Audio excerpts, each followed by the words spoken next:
Welcome to Kenton's videos. Enjoy the video. You start by confirming prerequisites, installed MD widget and version compatibility because mismatches break formats. Once done, open your project and find widget. JSON to edit settings immediately.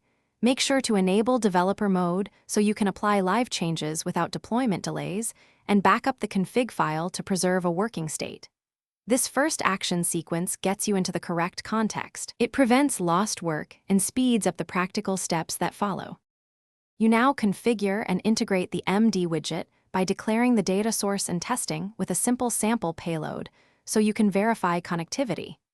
Next, map incoming fields to widget properties, choosing readable keys and setting defaults to handle missing data gracefully.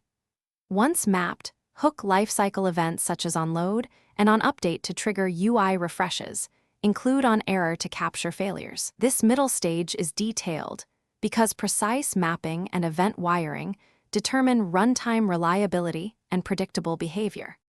You finish by validating the UI across screen sizes and different data scenarios so you catch layout or empty state issues. Once validated, optimize performance using debounce for frequent inputs and lazy load heavy assets to minimize re-renders and CPU spikes.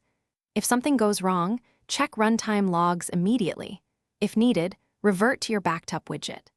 JSON and run the widget in isolation to narrow the fault. This final pass ensures a stable rollout and gives you a fast. Thanks for watching. Consider subscribing if we helped you.